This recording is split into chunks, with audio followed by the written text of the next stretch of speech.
New balls, please. New balls, please. New balls, please.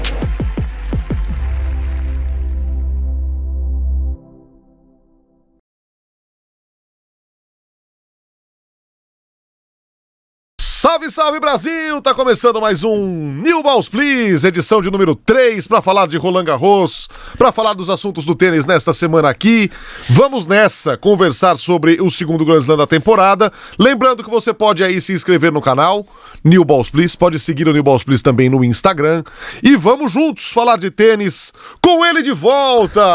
Olá, Fernando! Que delícia, Dengoso. Mano. Olha, estou de volta, estou feliz, estou bem. Obrigado. Saudável. Muito saudável.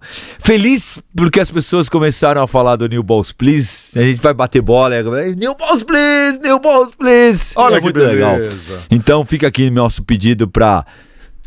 Continuem. Espalhe a palavra. Espalhem o New Balls Please, porque vai ser um programa semanal. Exato. Toda semana a gente vai falar, tem muito essa dúvida. Ah, mas só nos Grand Slam? Não. Toda semana, toda segunda-feira, 7 horas da noite, aparece o primeiro, né? O programa... Primeira exibição. E depois você vê a semana inteira. Então, temos muito o que falar hoje. Tenho muitos assuntos para falar hoje. Temos muitos assuntos. Vocês acham aí, a temperatura ontem era a seguinte, nossa, mas que final de Roland Garros mal jogada. Zverev e Alcaraz, quantos erros. Nossa, todo mundo muito acostumado com o Big Three e a sua capacidade impressionante de não baixar a intensidade, o foco. Ainda que o Federer gostasse de dar uma viajadinha, né? Sim. Ficou muito famoso isso também. Mas o que vimos ontem foram dois jogadores tensos de acordo com o tamanho do jogo. Um jogo muito duro. Um jogo duríssimo. Mas mal jogado eu achei o quarto set. Quarto set mal jogado pelos dois. E mais pelo Zverev. O Zverev deixou abrir um 4-0 ali. Estranho, depois de buscar um 5-2. Eu acho que tem várias coisas que a gente precisa pensar a respeito do jogo. Primeiro que Roland Garros, ele traz isso, né? É um campeonato de 15 dias que você tem muitas maneiras de jogar. Começou com muito vento, muito úmido e chovendo demais, frio. Então a bola pesada, você percebia que a bola estava pesada, os pontos longos, estava difícil de jogar, quem jogava à noite estava bravo porque estava difícil jogar de noite. De repente, ficou no meio termo, para ter uma final completamente seca, completamente rápida, a bola quicando muito, difícil de controlar e também ventando. Então, isso não adianta a gente querer, não, isso não vai acontecer, jogador de tênis tem que se adaptar e tem que jogar bem sempre. Não. E acima de tudo, você tem dois caras que queriam ganhar muito Roland Garros. O Alcaraz, com toda essa história de espanhol, com história de Nadal, e a possibilidade de ganhar Roland Garros, e um Zverev que nunca tinha vencido um Grand Slam. Já tinha batido na trave no US Open e agora tinha uma oportunidade. Eram ingredientes importantes para você ter uma final errática, vamos falar assim. Eu acho que o que mais aconteceu foram que erraram demais. Naquela bola de defesa, a transição da defesa para o ataque, os dois erraram demais. Quando você abre o cara, que o cara vai lá dar um spin para voltar no ponto, eles erraram demais. E aí é onde o jogo acabou, para algumas pessoas, não engrenando. Mas a gente vai poder falar muito sobre jogo feio. O que é jogo feio? Eu tenho uma tese aqui, guardada aqui no celular, que dá para falar um bom tempo a respeito disso. Agora, no frigir dos ovos, no fim das contas, essa aqui, dei uma olhada rápida aqui, eu posso até ter me equivocado, mas eu acho que é isso. Essa foi apenas a terceira final de Roland Garros em 5 sets em 20 anos. Sim. A gente teve a final dos argentinos Gaudio e Coria lá em 2004, que foi a 5 sets, 8-6. A gente teve o célebre Djokovic e Tsitsipas, que o Tsitsipas faz 2-0 e toma virada. E a gente teve essa final entre o Alcaraz e o Alexander Zverev, ela é a segunda mais longa final da era aberta em Roland Garros. 4 horas e 20 minutos. Por isso. Então, muita gente fala, o jogo foi horrível, tal, com não sei o quê. O jogo foi o mais disputado em muito tempo numa final de Roland Garros. O que você prefere? Uma final assim ou a final do Djokovic contra o Ruud ou o Nadal contra o Ruud? O Nadal Ruud foi 6-3, 6-3, 6-0, alguma coisa assim. Eu prefiro um jogo assim. Lógico. De altos e baixos. E tem uma coisa, Fê, que... Uma coisa me pega nesse jogo. Em nenhum momento a gente viu os dois jogarem bem ao mesmo tempo. Pode ser. Sim. Era sempre mais pra um, menos pro outro. Depois, o outro ficava mais, o outro ficava bem menos.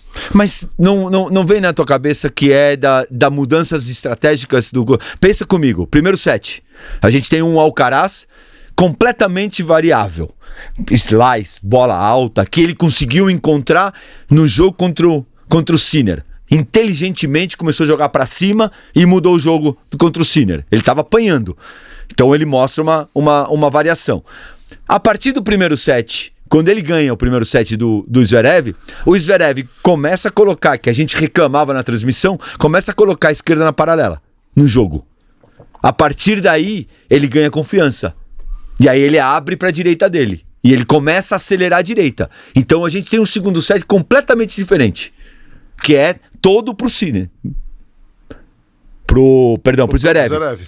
A partir do terceiro set, é ali onde todo mundo conhece, quem já jogou tênis, sabe que um terceiro set no melhor de 5, não quer dizer que você vai ganhar porque ele não ganhou. Fez 2-1 e perdeu. Mas botar 2-1 é muito importante. Você bota uma pressão muito grande no teu adversário. Por isso que a gente criticou tanto, e eu critico tanto o Zverev no começo do quarto set. Ele teve uma atitude de criança ali. É a atitude que hoje ele tá na Alemanha, ou onde ele estiver, e ele tá falando, eu não acredito que no primeiro ponto do quarto set, eu tava reclamando com meu pai. Depois de ter ganho 5 games consecutivos e virado o terceiro. Isso é coisa de juvenil. Isso é coisa que um garoto de 15 anos de idade faz e a gente critica ele e fala, cara, você não pode fazer isso. E vai um Zverev, número 4 do mundo, que já foi campeão de Master 1000, foi vice-campeão de Grand Slam, e me solta uma dessa, começa a discutir com o pai na primeira direita que erra no quarto set. Não, isso é inaceitável, tenisticamente falando. Eu lembrei da frase do Rublev, eu faço muito mal a mim mesmo. Eu me coloco em situação muito complicada pra mim mesmo. Ótimo, ele fez muito mal. O Zverev fez muito com isso, ele. E ele quer agarrar e botar uma responsabilidade no pai. Mas isso não é fuga? Completamente. Isso não é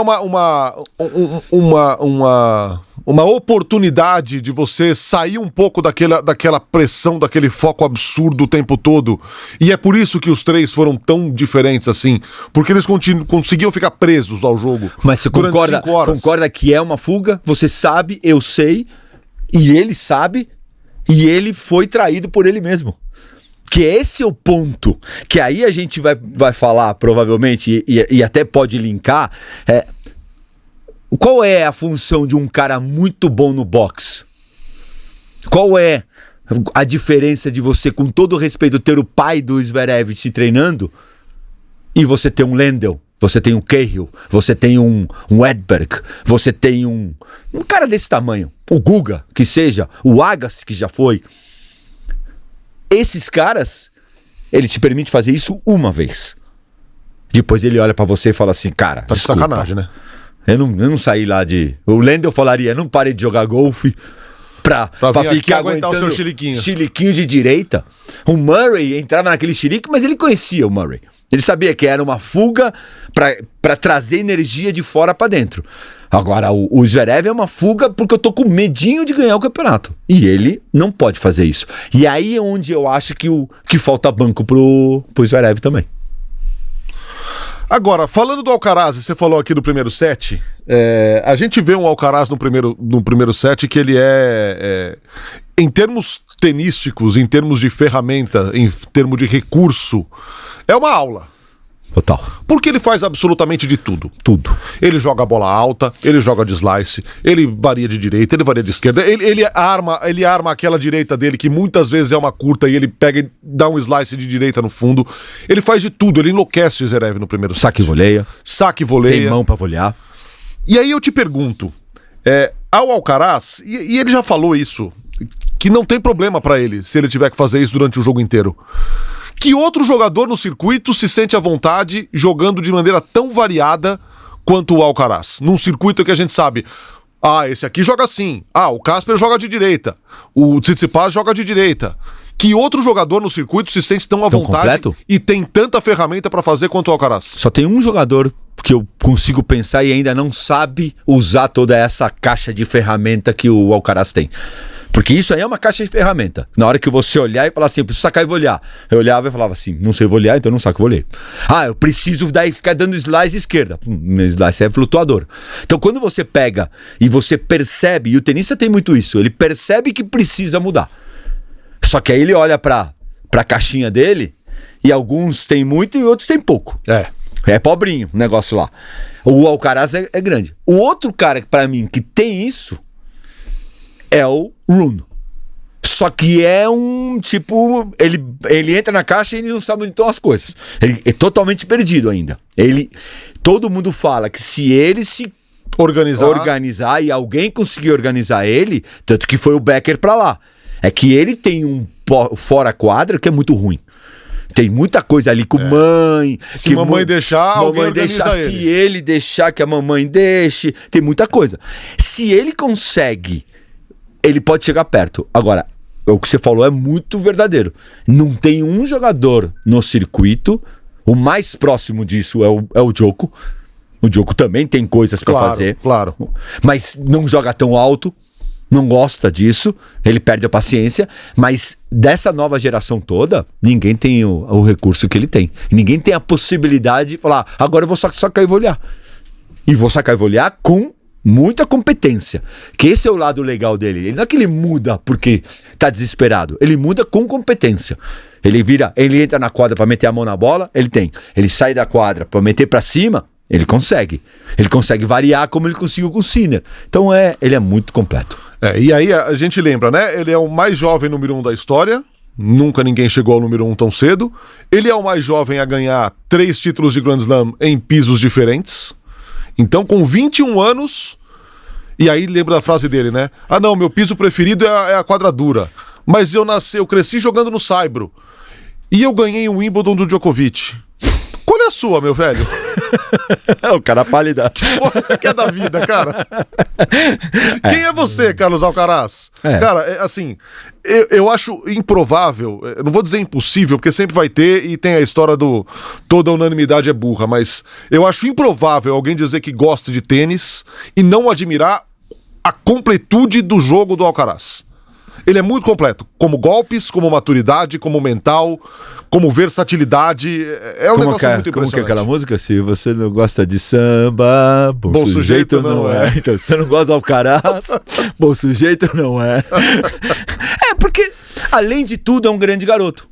Exato. Porque você pode falar... O pacote Alcaraz é completo. O pacote, todo mundo. Você conversa, e eu conversava em Roland Garros ali, conversava com várias pessoas que estavam lá. Converso com o André Sá, que conversa com eles por causa de tênis Austrália. Conversava com o Luiz Carvalho, que foi diretor. Não tem uma vírgula pra falar dele. Todo mundo fala que é incrível, que ele entrega, que ele dá mais do que você pede, que ele se preocupa. O quanto ele se preocupou por ter torcido o pé no Rio Open e que ele ficou no Rio Open, fazendo as coisas. Então, quando você vê, e mesmo assim que ele é gigante hoje, além de todo o lado do tênis que ele joga, ele também, como pessoa, ele é muito querido. E ele é muito preocupado com as crianças, ele é muito preocupado com os fãs. Então, ele faz muito bem ao tênis. E as pessoas se incomodam com certas coisas, né? Ontem eu li coisas como, não, o Alcaraz é irritante porque ele comemora todo ponto. Quer que ele chore quando ele ganha um ponto? Deu winner. As pessoas estão querendo encontrar sempre um motivo pra atacar. Pra não gostar. Porque, e esse é um grande problema que a gente tem. Por você gostar de alguém, você tem que odiar o outro. Acabou aquela coisa, eu gosto mais do Fernando do que... Mas eu gosto do Fernando e gosto do outro cara. Eu tenho que odiar o Fernando ou odiar o outro cara. E eu acho que isso no tênis não precisa. O tênis não precisa odiar o Sinner ou o Alcaraz. Os dois são muito legais. O Sinner tá fazendo muita coisa legal. Ah, mas vocês só falam do Alcaraz. Nesse momento, é o momento de falar dele. E depois vai ser o momento de falar. Eu acho que tem que falar muito do Sinner. Sinner é número 1 do mundo. A gente vai falar muito dele. Mas não é porque você gosta de um que você tem que odiar do outro. Iga Swiatek, campeã mais uma vez em Roland Garros, terceiro título dela ali, vai construindo algo na trilha do seu ídolo. E não é uma comparação com o masculino, é uma comparação com o ídolo dela, que, por acaso, é Rafael Nadal, o maior campeão ali em Roland Garros, com 14 conquistas. Ela chega ao terceiro, atropelando todo mundo, principalmente depois do susto contra a Naomi Osaka, Fino. Eu acho que o que mais me pegou, e estando lá e assistir um jogo, um set inteiro do 6-0 que ela ganha, o que mais me chama atenção, tenisticamente falando, é que ela tem uma mistura dos três. O que ela tem? Ela tem uma intensidade no alto nível muito boa, né? O tenista sonha em jogar bem. E a gente joga bem 20, 30, 40% do jogo. A gente usa muito o erro do adversário. A gente usa muito aquele momento importante que eu joguei bem. A Iga tem uma nota de corte 8 durante muito tempo. E eu acho que esse é um grande desafio, ainda mais no feminino, que tem muita oscilação, né? Que a gente vê aquele set 6-1, 2-6, 6-1. Se ela abre, ela ganha. Fica. Ela ganha, ela faz muito do que a gente falava no começo do Alcaraz, quando acelera, bota uma marcha a mais e ninguém pega. Ela tem muito isso. E diferente de uma Sabalenka, que também joga um tênis espetacular, mas joga tão no limite que tem horas que desliga. Ela não desliga. E ela tem um outro ponto que é que a gente tem que aplaudir, e Roland Garros mostrou. Se auto-arrumar nos problemas rapidamente. Ela tomou um susto, ela percebeu o susto, ela chorou, ela ficou brava, ela ficou decepcionada com o que ela fez, porque ela jogou muito abaixo. A Osaka jogou super bem, a maneira de jogar da Osaka é chata, sim, mas ela jogou muito aquém. E ela na hora falou assim, me salvei. Ou eu fico ali, me salvei. Não. O que eu preciso fazer? Eu preciso melhorar. Eu preciso, no próximo jogo, entrar muito bem. E foi o que ela fez. Ela, no próximo jogo, ela parecia uma leoa. 0-0. 0-0. Aí no outro, 6-0 de novo. Então ela tem essa autoconcerto, vamos falar assim, que é muito grande dela. E um altíssimo nível de tênis, porque você não tem buraco. Os buracos que ela ia tendo, ela vai sanando. Segundo saque, direita na corrida, quando jogam muito no meio, que às vezes ela se perde, e ela vai encontrando. E aí o Vikorovski é um gênio. Tem ela aqui. Você percebe que tem ela aqui. E tem mais um detalhe, eu vou abrir um parêntese aqui, nem estava no roteiro, tem um parêntese. Ela foi perguntada sobre Stuttgart, que ela perde cedo. E é saibro, né? Ela ganha Madrid, ela ganha Roma, ela ganha Roland Garros, e Stuttgart não foi bem. Ela fala, ali eu não tinha meu técnico. Isso me fez falta. É isso. É uma quebra de rotina pro tenista, que é um negócio muito complicado sempre, né? Seja lá quem for. A gente viu o Alcaraz jogar bem sem o Ferreiro no seu box. Mas a Iga acusou esse problema. Opa, peraí. Eu não tinha o cara ali. Me fez falta a conversa antes do jogo. Me fez falta uma análise mais elaborada. E eu acho que serve, e atropelando, né? A gente vai falar sobre o Cahill, e eu acho que a gente já pode falar, se você quiser. Qual é a função desses caras? A gente tem muito na cabeça que o técnico é aquele cara, e no Brasil a gente percebe muito isso, que o técnico é aquele cara que vai marcar quadra, é aquele cara que vai conversar com você antes do jogo e vai te dar... olha, ele joga assim, ele joga assado. Tem partes que são do jogador. Esses caras que são bons... Por que eu sou tão fã desses caras que são muito bons, ex-jogadores top? Não quer dizer que só tem que ter, mas a presença de um top no teu staff, o que ele faz? Ele faz você entender a tua essência interna. E quanto você tem que jogar bem na pressão e como você tem que se comportar na pressão. O bater na bola, a gente vê isso em todos os torneios. Todo mundo, os 50 do mundo, os 100 do mundo. A gente viu o Felipe jogar com o Ruud. O cara que olha e fala assim, cara, os dois jogam igual. Só que um perde na primeira rodada, o outro faz semifinal. E um é 130 e o outro é 4, 3, 2 do mundo. O que muda ali? O que muda é o que você entende de tênis e o quanto você se compromete com isso todo ponto. E esses caras que jogaram muito tênis, como é o Cahill, que jogou muito bem tênis, mas também treinou caras muito bons, porque às vezes você tem um treinador que ele é muito bom porque ele jogou, caso do Edberg, caso do Lendl, como a gente falou, e você tem um treinador que treinou muito cara bom, conviveu com esses caras. Eu convivi com o Guga, e você conversar com esses caras é uma aula, porque eles pegam aquele momento e eles isolam o momento. Eles têm a pressão separada do corpo. A gente tem a pressão dentro do nosso corpo. E a gente não consegue, nosso braço treme no momento do 30-40. E o cara, ele pega essa pressão e o técnico faz você entender isso, de tirar a pressão e você vê aquele momento assim. O que você precisa fazer? É isso. Então vai lá e faz. Ah, mas eu tô com medo. Isso é cabeça, isso é outra coisa, isso é teu corpo. A pressão, você tem que jogar o ponto aqui. E essa é, pra mim, a grande mudança do tênis. Quando a gente fala do Big Three, a grande mudança do tênis, na minha visão, é você ter colocado ex-jogadores muito bons para auxiliar jogadores bons se transformarem em muito bons. E esses caras, nada contra o técnico que não foi tão bom, mas esses caras fazem diferença pro tênis. Você falou do Cahill, Jannik Sinner, nessa semana é o primeiro italiano a ser número 1 do ranking, nunca tinha acontecido na história, aliás, é a primeira vez na história que a Itália tem um top 10 no masculino e no feminino. Sinner número 1, inédito, Paulini número 7, ao mesmo tempo. Paulini pensa Roland Garros, final masculina, final de dupla masculina com Vavassori e Bolelli. Final feminina com Paulini, final de dupla feminina com Paulini e Errani. Acabou com todos os vices, é verdade. Tudo bem. Mas chegou na final. Chegou em final, caramba. E o Cahill, que agora entrou no time do Sinner, e obviamente isso significou uma mudança, né? Uma subida de degrau, porque vamos lembrar, o Sinner começa e é meio que forjado pelo Piatti. Ótimo técnico. Excelente. Espetacular. Chega uma hora que ele fala, não é mais o Piatti. E aí muita gente estranha, porque ele larga o Piatti e fica de repente com Simone Vagnosi. Os resultados aparecem então, mas nada de tão extraordinário assim. Aí vem o Cahill. Pá. Título de Australian Open. Campeão de Grand Slam. Mas aí você vê o que o cara tem. Porque a gente tem várias escalas. E é um cara que treinou Halep número 1 e levou número 1. Agassi levou número 1. Sabe o caminho. Não, e não só isso. O próprio jogador fala pro circuito onde eu quero chegar. Com todo o respeito ao Vagnosi. Se ele fica só com o Vagnosi, legal. Ele pode ser número 1 do mundo com o Vagnosi.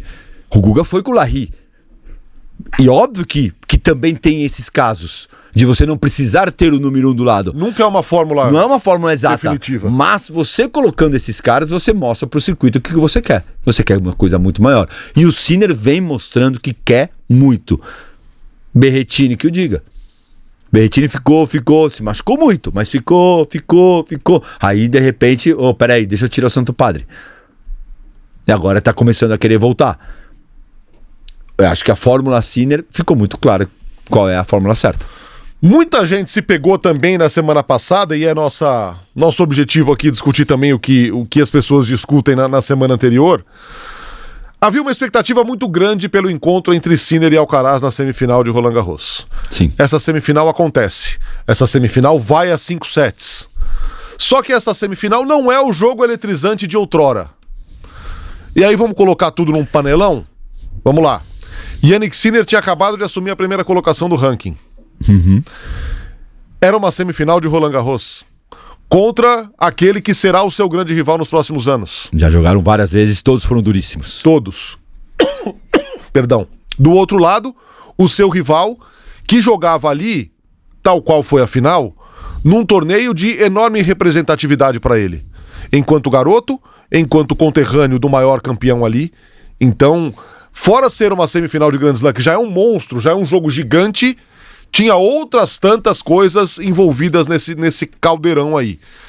E em alguns momentos esse jogo não foi eletrizante, ele não foi aquele jogo bonito, de grandes pontos, bem jogado. E aí é mérito do Alcaraz mais um. Deu um jeito de ganhar, ainda que não tenha brilhado. Eu tenho uma tese, eu vim pensando muito sobre isso. A gente está vivendo uma fase, e eu acho que é uma arrogância muito feia, de achar que as coisas têm que ser bonitas. E isso, para mim, é desde a época do futebol que o Brasil jogava bonito. O esporte mudou, o esporte está muito físico, o esporte está muito estudado, o esporte está muito técnico, o esporte está muito de alternâncias. Então, hoje, jogar bem o tempo inteiro é muito difícil. Porque existe teu adversário que está te colocando em situação desconfortável o tempo inteiro. Ele está mudando a maneira de jogar, né? Então, primeira coisa que eu acho que a gente precisa é entender que jogar bem não é jogar bonito. Jogar bem é vencer e encontrar saídas para o problema que você tem. Eu acho que esse jogo foi muito bem jogado, porque teve muita alternância. Teve o primeiro set do Sinner estourando o Alcaraz, passando por cima. E aí você vem um Alcaraz jogando bola alta, variando tudo que você falou. E aí o Sinner falou, peraí, como assim? Só que a gente precisa parar com essa arrogância. Quando você vai tomar uma aula de tênis, o que se fala? Bate à direita. É tudo técnica. Quanto que se ensina a jogar? Quanto que se ensina a ganhar? Quanto que se ensina a sofrer dentro de um jogo de tênis? Nesse jogo aqui o Alcaraz fala depois. Ele falou, eu encontrei prazer no sofrimento. É isso. Aí a gente vive ainda da seleção de 86. 82. 82, que depois de 86 não ganha. Né? Pô, jogou bem, mas não ganha. A gente vive de cena. E aí eu faço uma provocação. A gente é Guga ou a gente é Isaquias? A gente é Senna ou a gente é Serginho do vôlei? E qual é a comparação? Ah, que o outro não é aguerrido? Não. Às vezes o Serginho, ele não tem a habilidade que o Senna tinha com a mão. Mas era um cara que pegava tudo que tinha dentro dele e fazia acontecer. E eu acho que a gente vive numa prepotência no Brasil que é uma falta de quem sou. Quem é o esporte no Brasil? Um país onde o cara quase não consegue chegar no final do mês com seu salário e o esportista não tem dinheiro para conseguir e quer ser, se não for talentoso, é ruim? Será que isso não é uma prepotência nossa? E aí eu faço uma comparação que as pessoas não gostam, mas eu faço, não tem problema nenhum, com o esporte argentino. O esporte argentino percebeu que não era talentoso. Que a grande maioria do esporte é o quê? É na garra, é na briga, é na luta, é no suor, é na catimba. E a gente faz o quê? Desdenha. Só que eles têm um DNA. O americano tem um DNA. O espanhol tem um DNA. E o brasileiro tem um DNA? Temos uma maneira de ser no esporte? Não, temos que jogar bonito. Aqui, ó, que tem que jogar bonito. Tem que ganhar. E principalmente que no Brasil, se você não ganhar, você morre de fome. O atleta no Brasil, se não for campeão, ele morre de fome. E são inúmeros os exemplos de atletas que são exatamente isso. O exemplo do Serginho Escadinha é exatamente isso. É um cara que hoje tem 4 medalhas olímpicas, é bicampeão olímpico, tem outras 2 de prata, e que assim, tentou peneira como levantador, não deu certo, de repente, não, tem uma função aqui que é de líbero. Cara, ele agarrou aquilo ali e é o maior da história. Dá pra mim.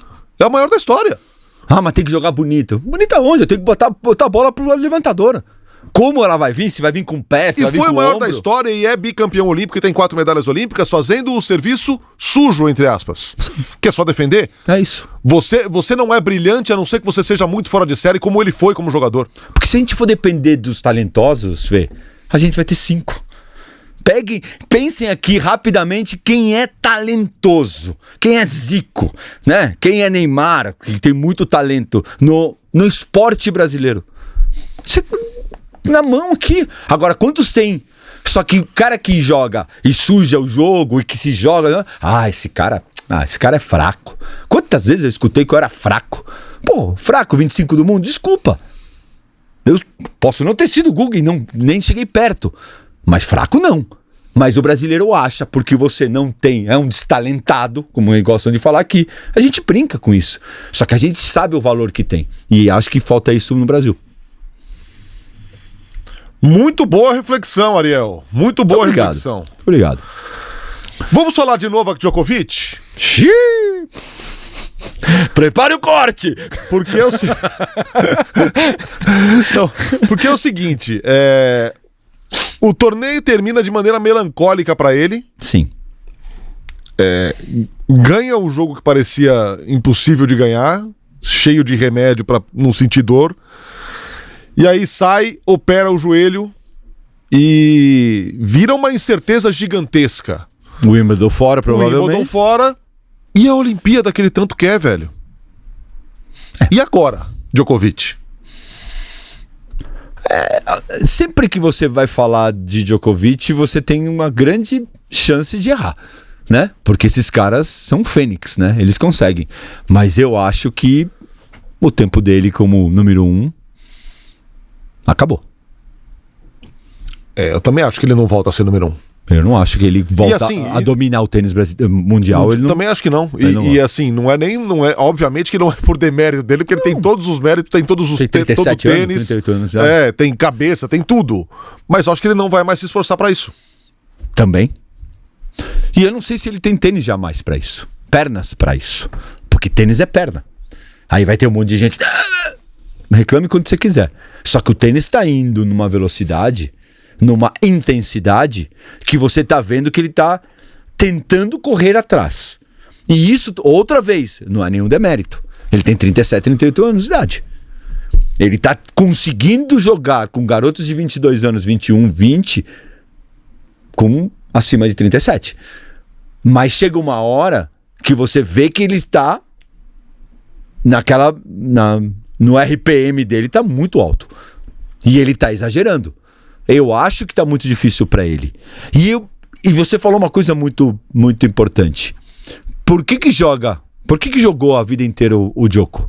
Jogou pelo Big Three pra enfrentar Nadal e Federer, que era o prazer dele. Mostrar pros dois que era maior, porque todo mundo torcia pros outros. Então isso pra ele é uma grande vantagem, é uma grande coisa importante pra ele, mostrar, eu sou melhor também. E segundo, números de Grand Slam. Ganhar 23, 24, 25, 26, 27, 28, eu não sei. Eu acho que ele tem certeza que ninguém vai passar ele. Eu não consigo ver um Alcaraz jogando 20 anos, um Sinner jogando 20 anos para ganhar 25 Grand Slams. Pode ser. A gente não esperava que aparecesse o Big Three. Mas é muito difícil imaginar 25. Então, onde está a motivação dele? A Olimpíada. Não vou poder jogar a Olimpíada. Vamos imaginar que não joga a Olimpíada. 4 anos ele não aguenta. Vai jogar para quê? Para ganhar o US Open? Que muda alguma coisa na vida dele ganhar o US Open? Olha, os dias estão contados. E assim, os recordes foram batidos, né? Inclusive, agora em Roland Garros, ele bateu o recorde de vitórias em Grand Slams, que era do Federer, mais um, bateu o recorde de quartas de final também. Então, cara, não tem mais. O que mais resta? Além da Olimpíada, não resta mais nada pra ele. Não. E você começa a perceber quando a patroa, os filhos começam a ir muito pro campeonato, né? A festa tá sendo formada, né?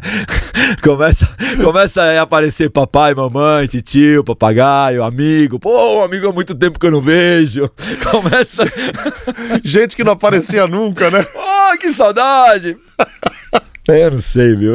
Tô achando que o fim tá perto. Senhoras e senhores, esse é o New Balls Please. Não esqueça, hein? Inscreva-se aí no canal. Ative o alerta para você receber todas as comunicações. Siga o perfil do New Balls Please no Instagram. Saudações a todos os apaixonados pelo tênis. Nós estamos aqui mais um episódio de New Balls Please com a Claro, trazendo as maiores novidades do esporte. Nos últimos meses falamos de Rio Open, patrocinado pela Claro, 10 anos de Rio Open em 2024. Falamos de Roland Garros, torneio mais charmoso do mundo. E agora miramos forte no Grand Slam. Continuamos a temporada de Grand Slam porque vem aí o Wimbledon 2024 e temos muitos preparativos. Tem ainda as partidas e os torneios de grama começando já nessa semana aqui, então tem muita coisa pra gente acompanhar nessa temporada que é mais curta de grama, que é muito peculiar, que é muito diferente, mas você continua acompanhando aqui com a gente, junto com a Claro, as novidades, porque tem muita coisa bacana vindo por aí ainda em 2024, e pra não perder nenhum set, fique de olho nos jogos na sua Claro TV+, pela sua TV, site ou aplicativo, é a Claro conectando você ao que você ama. Seguindo falando de tênis, e eu queria voltar a 2 assuntos que eu esqueci de abordar. Nos nossos elogios infindáveis ao Alcaraz, que ele obviamente merece, eu tenho uma crítica. Opa! Uma questão. Meu Deus do céu. E ontem no jogo teve um momento que a gente até falou. Despenteado. Não se penteou muito bem para ir ao cabelo. jogo. Não cortou a franja. Não. Você não teria esse problema. Não, minha franja foi embora faz tempo. Qual é a crítica? Vai. Ontem no jogo ficou muito claro, a gente até falou. Tem horas que ele quer fazer o ponto pelo caminho mais difícil. Pra estar no top 5. É o ponto do top 5 do dia seguinte. A jogada mais bonita. Nem sempre a mais provável. Nem sempre as mais fáceis. Mas são aquelas que vão dar aquele... Essa tendência dele ao showman, às vezes pode atrapalhá-lo. Pode. E eu acho que vai fazer parte de um amadurecimento lá na frente, quando ele ganha um set, quando ele faz um 5-2 e ele precisa confirmar ali. Ao mesmo tempo, tomara que ele não perca isso. Você não vai ser nunca técnico do Alcaraz. Nunca. Não, eu entendo a tua maneira de pensar e eu concordo com a tua maneira de pensar. A gente vai colocando os jogadores numa caixinha. Eu mesmo acabo de falar a respeito do jogo feio, né? E a pessoa pode estar em casa olhando e falando assim, pô, então o Fino acha que o futuro cada vez mais só vale resultado. Se a gente fosse colocar o Alcaraz como, Alcaraz, você é um showman e a gente precisa de você, e não se importa com quantidade de títulos, tá tudo certo. Mas ele não tá no circuito só pra agradar. Ele também tá pra ganhar. E eu acho que vai se fechando, né? Você vê que eu nunca vi o Ferreiro reclamar de um exagero. A gente nunca viu. A gente vê volta pro jogo. Depois de fazer a bagunça, depois de fazer o ponto espetacular, volta pro próximo ponto. Mas ele não é tirado dessa maneira de jogar. Mas eu concordo com você. Ele exagera. Muitas vezes ele vai pelo caminho mais espetacular. Que eu acho legal também. Eu adoro. Mas pode prejudicar um pouquinho. Esse é o... Não vou nem dizer lado ruim, né? Porque não tem absolutamente nada de ruim. De você ter uma caixa de ferramenta tão vasta, tão profunda, tão e acho que ele confia tanto, né? Confia tanto você que ele usar. vai no smash, naquele ponto do smash que ele levantou 5 vezes, você fala, agora ele vai bater. Não, vai levantar mais uma pro cara dar mais smash pra eu poder correr mais esse uma. lance que eu tô falando, que ele tenta dar 3 lobby num cara de 2 metros, que é o que Isso, e aí poderia dar, não, vou continuar correndo. E ele vai escutando o barulho, é maravilhoso isso.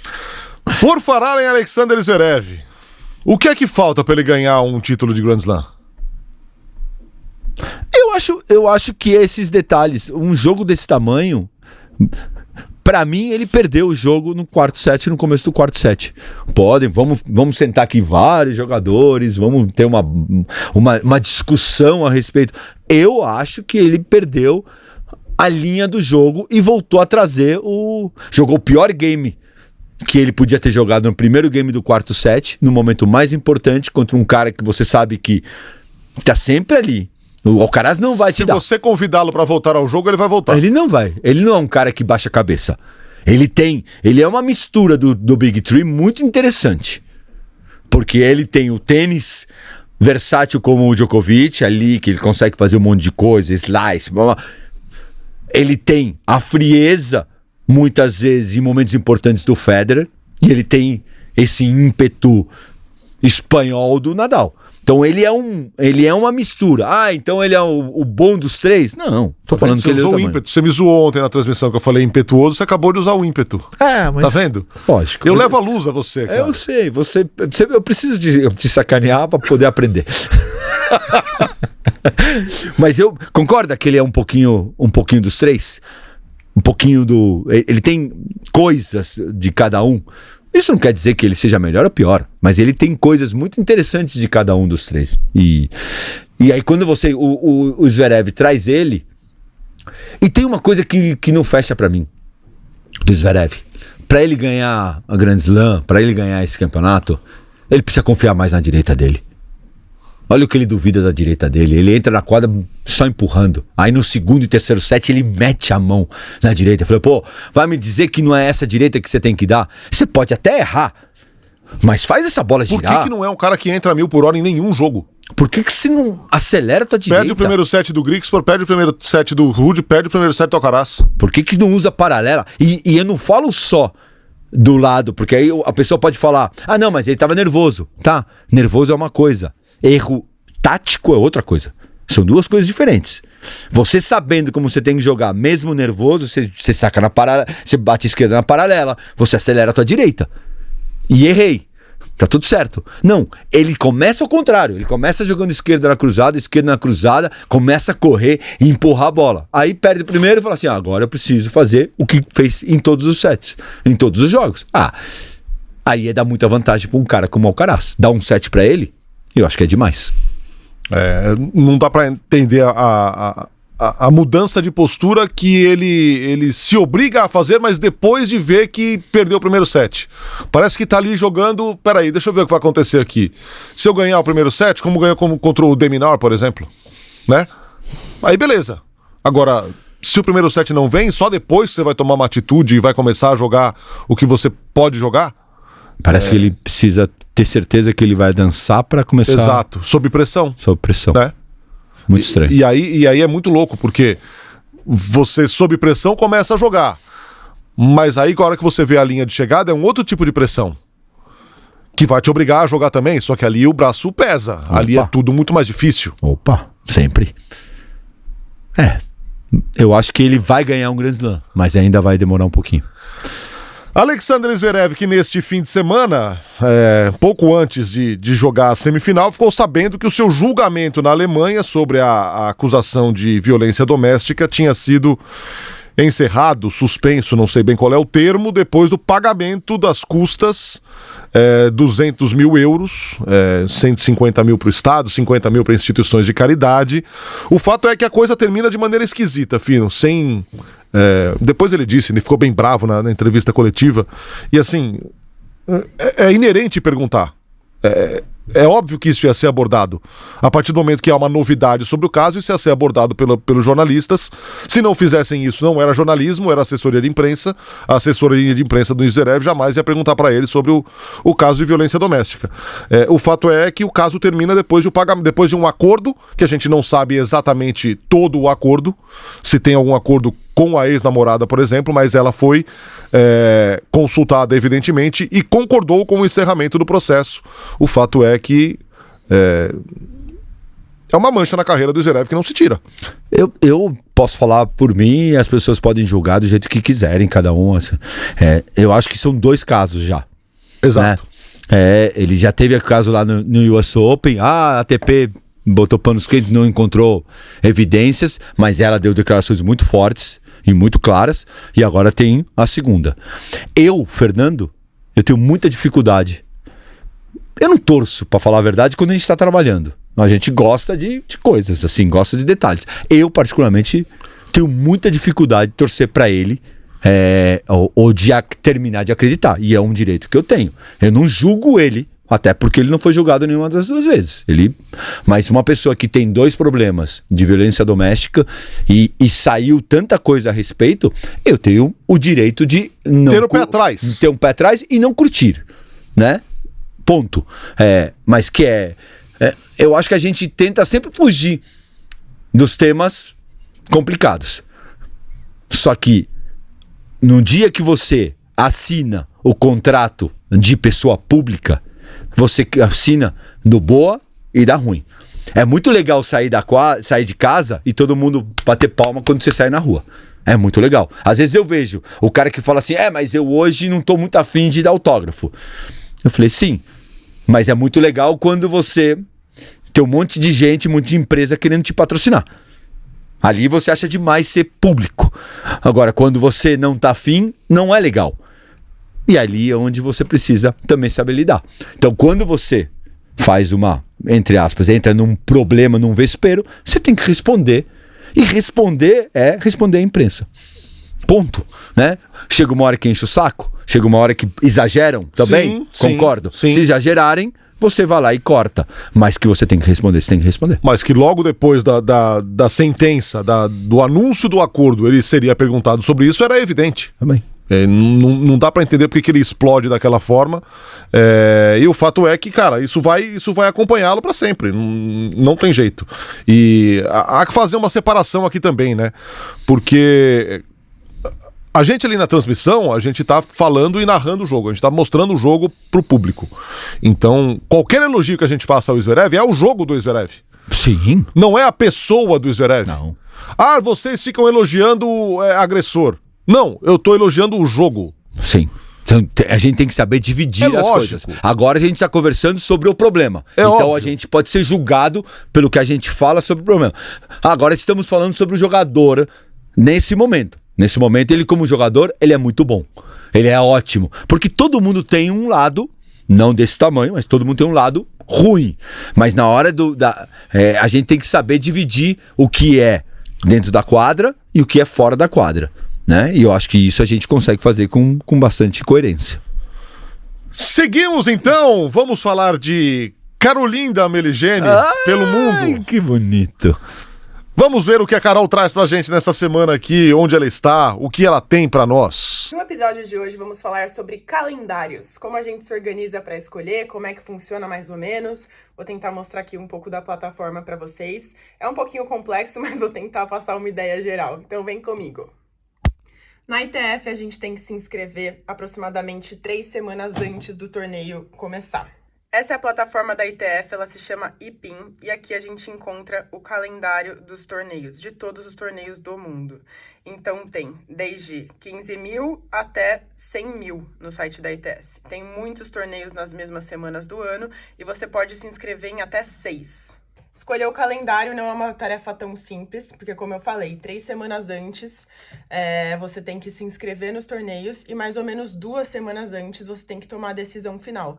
Então, às vezes você opta por um torneio menor, porque você estava se sentindo dessa forma 2 semanas antes, só que na hora do torneio você já está mais confiante, poderia ter ido por um torneio maior. Sobre o calendário, eu converso bastante com o meu treinador e juntos a gente decide qual estratégia a gente quer seguir. Então, para mim, faz mais sentido jogar um 35 mil, que eu vou ser provavelmente chave principal na Polônia, do que um 100 mil na França, super duro, logo depois de Roland Garros. Bom, galera, então é mais ou menos assim que funciona. Espero que tenha dado para tirar um pouquinho da dúvida de vocês quanto a calendário, plataforma, inscrições. Eu quero deixar uma pergunta aí pro meu tio. E aí, tio, você já fez alguma cagada de decisão de calendário? Se você tem um torneio grande que você é quali, ou um torneio menor que você é chave principal, o que você escolhe, do que depende essa decisão? Conta aí um pouco pra gente. Beijão, Fernandos. Bom resto de programa pra vocês. Fernando, calendário. Isso é uma ciência complicada de você executar, hein, cara? É muito difícil porque vai muito e da tem muito tua... erro, erra-se muito, né? Erra-se muito. O que mais se faz é errar. Porque você tem 3 elementos ali. O teu elemento de quanto você tá sentindo pra jogar esse ou aquele campeonato. Eu vou pro maior ou vou pro menor? Tá na hora de acreditar que eu tô jogando bem e eu vou jogar campeonatos maiores? No caso dela, por exemplo. Ou não, eu preciso ganhar pontos pra ganhar confiança. Mas também se eu perder jogos, também perco confiança. Esse é o primeiro ponto. Segundo ponto muito importante, que é a tua cabeça e teu momento e do teu treinador. Tem uma história maravilhosa. Primeiro ano que eu fui jogar Roland Garros 93, eu lembro de uma ligação que eu fiz pro Marcelão Meyer. Eu fui pra Europa, eu vinha perdendo. E eu tava 150, 160 do mundo.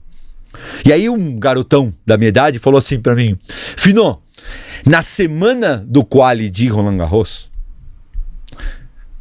não tinha dinheiro em Roland Garros. Tem um challenger que não vai jogar ninguém. Se você ganhar, você ganha 50 pontos. Você sai de 150, vai de cima de 120, 110. Falei, opa! Show de bola! Vem em mim! Vem em mim, cinquentão! Aí eu peguei o telefone, aquele $10 o minuto. Pá. Marcelo, e aí, beleza? Marcelão, eu tô pensando. Quando eu acabei de falar o que eu estava pensando, o telefone começa a ir pra lá. Você tá maluco? Seu perdedor! Você tá louco? Você vai trocar o quali de Roland Garros por um challenge na Eslováquia? Você tá de brincadeira? Não, já mudei de ideia e pá, e desliguei. E o Marcelo não deixou eu ir. A essa altura, o prize money que você ganharia junto com os 50 pontos já tinha ido na ligação inteira. Tomei uma bronca do Marcelo Meyer, mas uma bronca. O que acontece? Eu vou jogar o quali, passo o quali e chego nas oitavas de final de Roland Garros em 93. Perco só pro Burgueira. Conversando com o Marcelão depois, tirando todo esse folclore que ele conta ainda é muito melhor do que eu, ele chega pra mim e fala assim: Fino, às vezes o jogador não percebe no momento que tá. Semana anterior eu ganhar meu primeiro título de ATP em Bostad, eu perdi na primeira rodada do Lucas Arnold em Quito, que não era pra eu jogar, e eu fui jogar em Quito. E perdi a primeira rodada 2-3, 3-1. Na altitude, mano. Bola Na semana voando. seguinte, eu ganho do Norman, ganho do Schaller, ganho do Carlos Costa e ganho do pai do Casper, do Christian Ruud. E ganho meu primeiro título. A gente, como jogador, às vezes não percebe. E aí é a função do técnico, que ele tem um contexto todo, de saber se você tá no momento mentalmente bom ou não, se tá faltando uma pecinha só para encaixar e você começar a jogar. E aí o calendário é tão importante, porque se depender do jogador, ele vai muito da sensação do dia. Se eu tô jogando mal, eu quero jogar campeonato pequeno. Se eu tô jogando bem, eu quero jogar campeonato grande. Muito bom, hein? Brasileiros pelo mundo na última semana. Laura Pigossi fez semifinal do W75 de Caserta na Itália, joga o WTA 125 em Valência nessa semana aqui. Carolzinha parou nas oitavas do W35 de Kurzumliska, Bânia, na Sérvia, joga o W35 de Gdansk na Polônia. A Gabi Sé, primeira rodada do W35 de Kurzumliska, também Kurzumliska, Bânia. Ana Candiotto, oitavas de final do W15 de Madrid e vice-campeã nas duplas com Anastasia Yamatchkini, do Peru, joga o W15 de Madrid. W15 de Maringá, no Paraná, Yasmin Hortense, campeã, jogadora da Argentina, em cima da Luciana Pérez Alarcón, do Peru. W15 de Maringá também, Camila Bossi e Letícia Garcia Vidal foram vice-campeãs de duplas. O João Fonseca perdeu na segunda rodada do Challenger de Surbiton, na Inglaterra. Ele venceu o Kyle Edmund na primeira rodada e perdeu do Brandon Nakashima na segunda. Ele tinha 2-5 no segundo set, se não me engano. 1-5. Consegue ganhar o segundo set, depois toma um 6-0 do Nakashima. Ele joga o Challenger de Nottingham pelo ranking da Mas Next muito Gen. legal ele estar jogando esses campeonatos com esses caras grandes. Às vezes a gente tem uma expectativa muito grande com o João, achando que ele já tem que ganhar, mas pô, o Nakashima é um cara que tá sempre um metido cara entre duro. 50, tá muito acostumado na grama. Eu acho que fez um grande resultado. E ainda tem uma primeira rodada dura essa semana. Acho que ele pega o Dzumhur na primeira rodada, duríssima também na grama. E eu acho que ele tá no processo. Fernando Romboli, semifinal do Challenger de Prosteyov, olha a sua cidade Ai, que preferida aí, na delícia. República Que Tcheca. saudade de Prosteyov. Conta de Prosteyov, vai. Não, Prosteyov é único. Campeonato com... É a semana depois de você jogar na segunda semana de Roland Garros. Então imagina, você sai de Paris e vai pra Aquele Prosteyov, choque de realidade. né? Um campeonato ali. Não, deixa, passa, continua, pelo amor de Deus. Paulo André Saraiva, campeão nas duplas com Grigori Lomakin, do Cazaquistão, no M15 de Monastir, na Tunísia. Luca Pinhaton, na final de duplas do M15 de Santo Domingo, na República Dominicana. Não sei como acabou. E o Gustavo Carneiro, campeão do Paratênis Open de Cannes, na França. E agora chegou a hora dos palpites, Ariel. Qual vai ser o palpite que você vai armar hoje? Palpite para a próxima semana. Começando a temporada de grama. Antes de começar a temporada de grama, tem uma coisa sobre a Iga. Manda. Porque agora, na teoria, começa a temporada mais desfavorável para a Iga. Sim. Na teoria. Por quê? E aí eu quero entender da sua parte a sua opinião a respeito.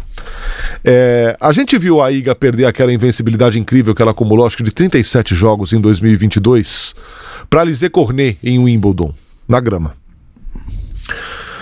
A gente viu também uma Iga que foi campeã juvenil de Wimbledon. Então, uma jogadora que se mexe com excelência. Por que é tão ruim pra ela na grama? Porque eu acho que ela não consegue dominar o ponto como ela gosta. Ela impõe o jogo dela.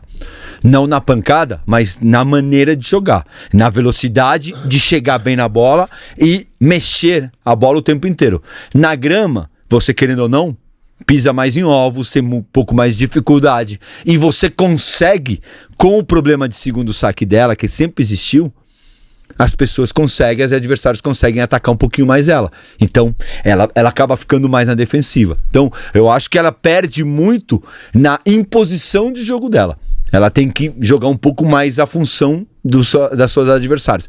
Pega as meninas que batem mais forte, não falo nem na Cornet, mas você pega lá as meninas que batem um pouquinho mais forte, como a Rybakina, a própria Sabalenka, que aí ela se complica mais. Bom, vamos à vaca fria. Palpitando, hein?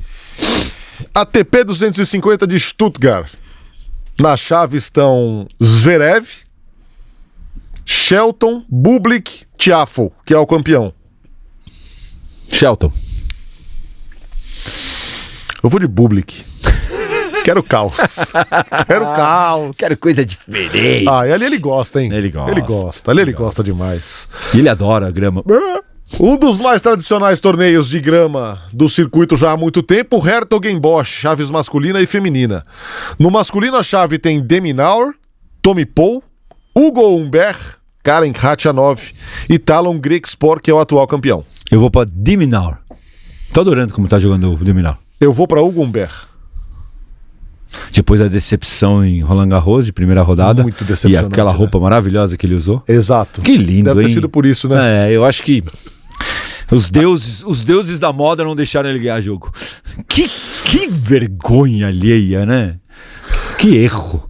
Na chave feminina de Hertogenbosch, Jessica Pegula, Naomi Osaka, Lyudmila Samsonova, Ekaterina Alexandrova, que é a atual campeã, e Elise Mertens. Eu vou de Naomi Osaka. Vou dar um crédito pra ela depois do match point perdido. Eu tinha pensado nela, cara.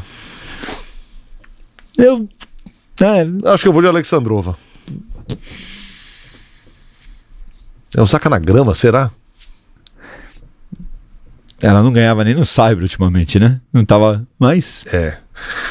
WTA 250 de Nottingham, Ons Jabeur, Marta Kostyuk, Kate Boulter, que é a atual campeã, Burrell e Raducanu. Ah, vamos dar felicidade, né? Ah, sem dúvida, né? Merece, né? Ons Jabeur, né? Ah, Ons. E vou dizer, cara, ela vai ganhar o Wimbledon. Olha! Anotem! Se Deus quiser. Anotem! Precisa ganhar. Precisa. É bom que ela tá se reencontrando, parece. Porque as duas derrotas em finais de Wimbledon acho que derrubaram ela, assim, moralmente, sabe? Tomara que dê. Tomara que ela chegue lá. É isso? Eu acho que hoje foi bom, hein? Foi bom, né? Mais alguma coisa? Não. Apenas pedir para que nos sigam. Exato. Não se esqueçam de se inscrever no canal e New Balls Please do YouTube, de ativar o alerta, de seguir o New Balls Please também no Instagram, também New pode Balls ser Please no podcast, no também Spotify. pode ver no Spotify. Pode ouvir. Os links estão na bio do New Balls Please no Instagram. Podem dar ideias sempre. Mande a sua ideia. Nós estamos bolando uma forma de ter uma interação com o pessoal que assiste. Concordo. Uma curadoria de perguntas aí que as pessoas queiram saber ou o que as pessoas querem ver discutido no programa na próxima semana. Em breve colocaremos no ar. Seguimos moldando este podcast, o seu podcast de tênis. Todas as semanas você sabe de tudo o que acontece no circuito, os principais temas e tudo mais. Certo, Fernando? É isso. Semana que vem estaremos aqui, 7 da noite, a primeira exibição, e depois você acompanha quando você quiser, no YouTube ou também no Instagram. Ótima semana, o senhor tem uma boa semana, bem-vindo de volta. Muito obrigado. Acabou aquela molezinha de Paris, de champanhe. Eu só te de vejo glamour. semana que vem, é isso? Isso. Graças a Deus. Tchau, gente. Semana que vem tem mais New Ball, please. New balls, please. New balls, please. New balls, please.